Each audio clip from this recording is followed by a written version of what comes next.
তাপসী তাবাসসুম মুর্মি গত 2-1 দিন যাবৎ ফেসবুক সহ সামাজিক যোগাযোগ মাধ্যমে একটি আলোচিত নাম। এই নামটি যার, তিনি হচ্ছেন লালমনিরহাট জেলা প্রশাসনের নির্বাহী ম্যাজিস্ট্রেট। তাকে সম্প্রতি ওএসডি করা হয়েছিল। ওএসডি মানে হচ্ছে তাকে জনপ্রশাসন মন্ত্রণালয়ে বদলি করা হয়েছিল। গতকালকে তাকে সাময়িক বরখাস্ত করা হয়েছে। কেন বরখাস্ত করা হয়েছে?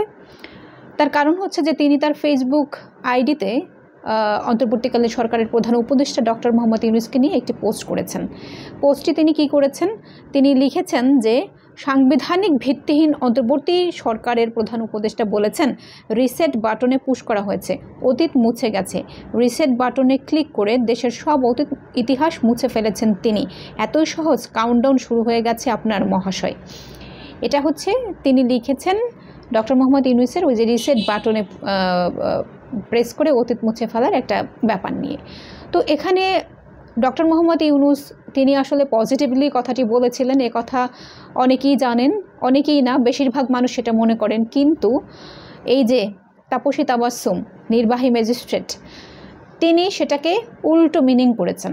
তিনি বলছেন যে রিসেট বাটনে পুশ করে তিনি মূলত মুক্তিযুদ্ধকে মুছে ফেলতে চাচ্ছেন, এরকমটি এই যে নির্বাহী ম্যাজিস্ট্রেট তিনি মিন করেছেন। এবং তার পরপরই তাকে আসলে সাময়িক বরখাস্ত বা ওএসডি করা হয়েছিল। এখন এই তাপসী তাবাসসুমকে নিয়ে ফেসবুক সহ সারা জায়গায় তাকে সাহসী আখ্যা দেওয়া হচ্ছে। এখন সাহসী আখ্যা দিচ্ছে কারা? প্রথম কথা হচ্ছে যে এই যে সাহসী আখ্যা দেওয়া হচ্ছে তাকে, সেটা দিচ্ছে একেবারেই এই যে 24-এর গণ অভ্যুত্থানে যারা পতিত হয়েছে তারা, পতিত স্বৈরাচারের সহযোগী এবং পতিত স্বৈরাচারের দোসর, তারাই আসলে এখন এই তাপসী তাবাসসুমকে বাহবা দিয়ে যাচ্ছেন, সাহসী হিসেবে রিপ্রেজেন্ট করছেন, ইত্যাদি নানান কিছু।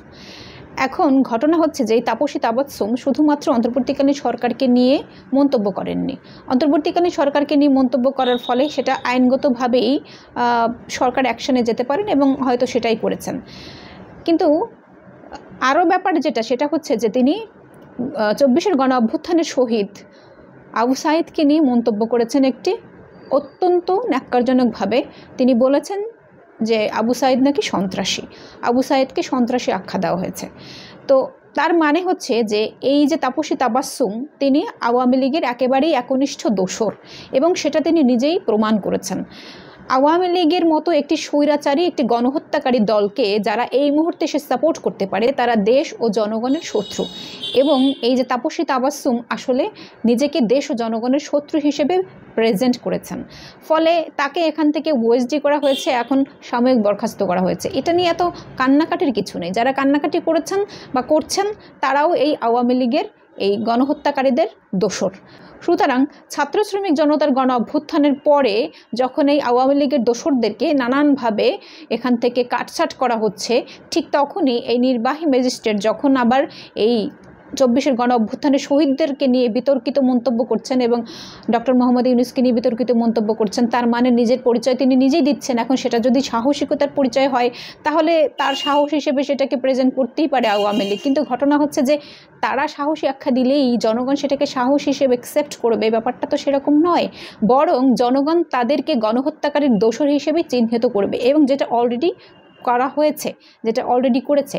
কাজেই তাপসী তাবাসসুমকে নিয়ে এই যে বিতর্ক নানানভাবে ছড়ানো হচ্ছে এবং তাপসী তাবাসসুমকে নিয়ে যে নানান প্রকার তালবানা করা হচ্ছে, এটা মূলত আওয়ামী লীগের যারা পরাজিত শক্তি তারা একটা ইস্যু পেয়েছে এবং সেই ইস্যু নিয়ে তারা নাচানাচি করছে, লাফালাফি করছে।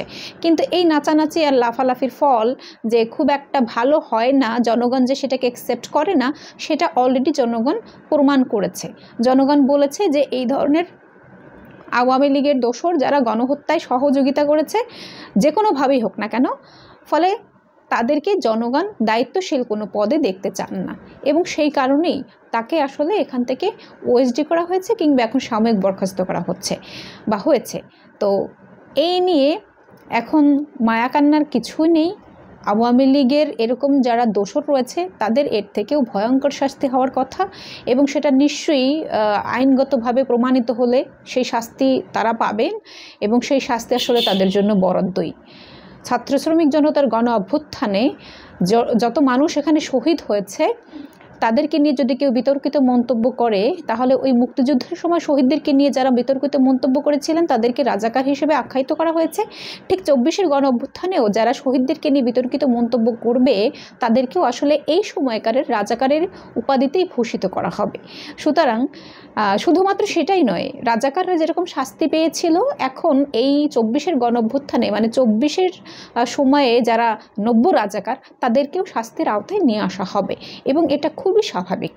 ছাত্র শ্রমিক জনগণের এই যে সম্মিলিত যুদ্ধ, এই গণ অভ্যুত্থান, এই গণ অভ্যুত্থানের বিরোধিতাকারী যারা আসলে দেশ ও জনগণের বিরুদ্ধে অবস্থান নিয়েছিল, তারা দেশ ও জাতির যেহেতু শত্রু, সুতরাং এই শত্রুদেরকে চিহ্নিত করে তাদেরকে শাস্তির আওতায় আনাটা সময়ের দাবি এবং শাস্তির আওতায় একে একে আসছেন অনেকেই।